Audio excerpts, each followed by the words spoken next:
అందరికీ నమస్కారం.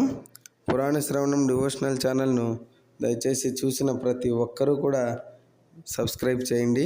ఇటువంటివి ఎన్నో కొత్త విషయాలను కొత్త కథలన్నింటినీ కూడా మీ ముందుకు పురాణాలన్నింటినీ కూడా తీసుకొని వస్తూ ఉంటాను. కావున దయచేసి చూసిన ప్రతి ఒక్కరూ కూడా సబ్స్క్రైబ్ చేయండి. ఇప్పుడు శ్రావణ మాస మహత్యంలో 16వ అధ్యాయాన్ని మనం తెలుసుకుంటూ ఉన్నాం. ఈ రోజున సప్తమి తిథి, షష్ఠి తిథి గురించి నిన్నటి వీడియోలో పూర్తిగా వివరించడం జరిగింది. ఈనాడు సప్తమి తిథి. ఈ సప్తమి నాడు ఆచరించవలసినటువంటి వ్రత విధానాన్ని కూడా మీకు ఇక్కడ వివరిస్తున్నాను. దయచేసి శ్రద్ధగా వినండి. సప్తమి నాడు శీతల సప్తమి వ్రతం. శ్రావణ మాస శుక్లపక్ష సప్తమి నాడు శీతల సప్తమి వ్రతాన్ని ఆచరించాలి. మొదటిగా గోడపైన బావి ఆకారాన్ని లిఖించి అశరీరులైన దివ్య రూపంతో ఉన్నటువంటి 7 జలదేవతలను, అలాగే 2 పిల్లలతో 3 దివ్య పురుషులతో ఉన్న ఒక మాతృమూర్తిని, గుర్రాన్ని, వృషభాన్ని, మానవులు మోస్తున్న ఒక పల్లకిని కూడా లిఖించాలి. అంటే గోడ మీద ఇవన్నీ కూడా వ్రాయాలి. అలా కుదరనప్పుడు కనీసం వస్త్రం మీద లేదా కాగితంపై అయినా సరే లిఖించి గోడకు పెట్టాలి. అలా మనము గోడకు రాసిన పిమ్మట తరువాత గోడకు అతికించాలి. ఆ కాగితాన్ని కానీ లేదా ఆ గోడ మీద రాసినటువంటి బొమ్మలను షోడశోపచారాలతో పూజించాలి. అలాగే దోసకాయ, దధ్యోదనము అనగా పెరుగన్నం నైవేద్యం పెట్టాలి. నైవేద్యం పెట్టిన పదార్థంలో మనము కొంత భాగాన్ని దానం చేయాలి, వాయనంగా ఇవ్వాలి. ఈ విధంగా 7 సంవత్సరాలు ఆచరించి ఉద్యాపన చేయాలి. ప్రతి సంవత్సరము కూడా ఈ వ్రత పాలనలో 7 సువాసినులకు భోజనం పెట్టాలి. ఉద్యాపన చేసేటప్పుడు పిల్లలతో ఉన్నటువంటి జలదేవతల ప్రతిమలను చేయించి ఒక పాత్రలో పెట్టి సాయంత్రం దానికి పూజ చేయాలి. పాత్ర మనకు ఏదైనా లోహంతో కానీ లేదా బంగారుతో కానీ వెండితో అయినా కూడా ఉండవచ్చు.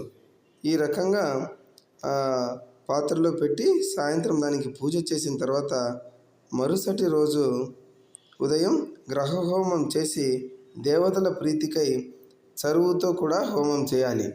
అలాగే ఈ వ్రతానికి సంబంధించినటువంటి కథ కూడా చెప్తూ ఉన్నాను, శ్రద్ధగా వినండి.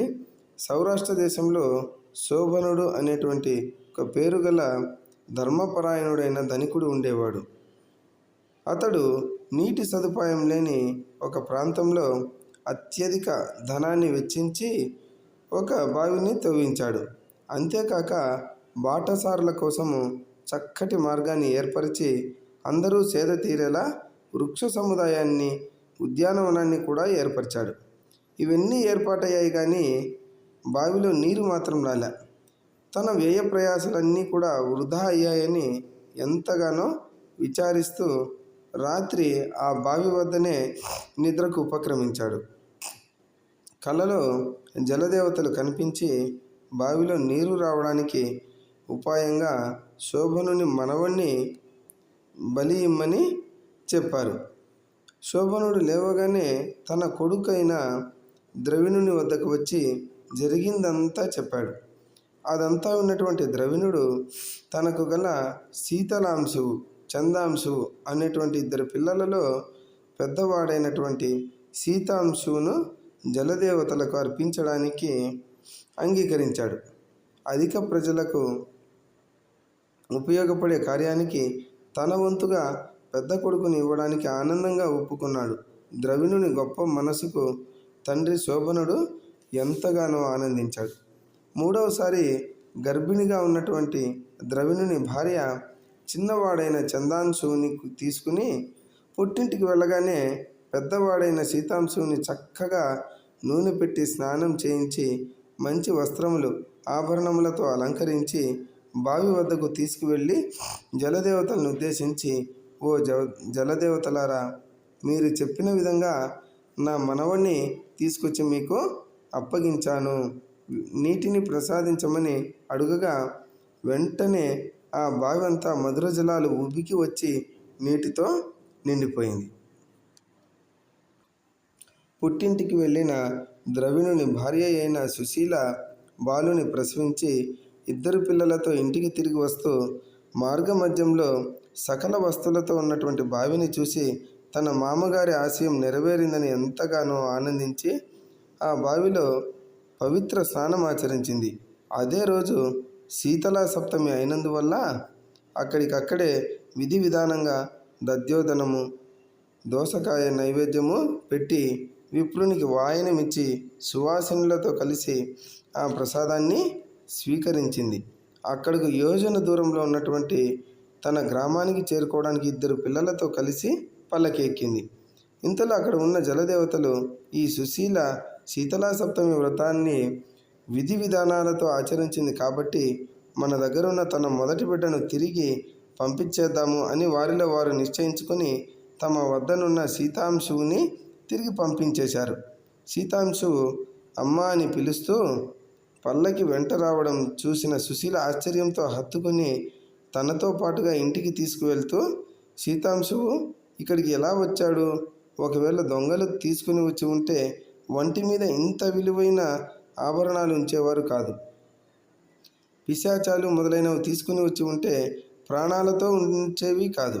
ఇలా ఆలోచిస్తూ ఇంటికి రాగానే సీతాంశువుతో కలిపి మొత్తం 3 పిల్లలతో వచ్చిన సుశీలను చూసి ద్రవిణుడు మామగారైన శోభనుడు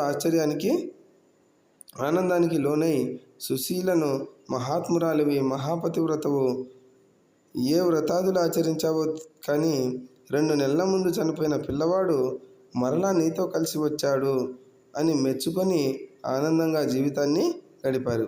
శీతలా సప్తమి వ్రతంలో దధ్యోదనం చల్లనైనది, దోసపళ్ళు కూడా చల్లనైనవి, బావిలో నీళ్లు చల్లనైనది, శీతలాదేవత కూడా చల్లనైనది. శీతలా సప్తమి వ్రతాన్ని ఆచరించినటువంటి వారికి తాపత్రయాలు శాంతిస్తాయి. అందువల్లనే ఈ వ్రతానికి శీతలా సప్తమి వ్రతము అనే కీర్తి కలిగింది. దయచేసి మనము ఈ శ్రావణమాస మహత్యాన్ని ప్రతిరోజు వింటూ ఉండండి. ఆ భగవంతుని యొక్క కృపకు పాత్రులవుతాం. కాబట్టి దయచేసి ప్రతి ఒక్కరూ కూడా, చూసిన వాళ్ళందరూ కూడా సబ్స్క్రైబ్ చేయండి. శ్రీ స్కాంద పురాణంలో ఈశ్వర సనత్కుమార సంవాద రూపంగా ఉన్నటువంటి శ్రావణమాస మహత్యం మందు 16వ అధ్యాయము సమాప్తం. ఓం నమః శివాయ.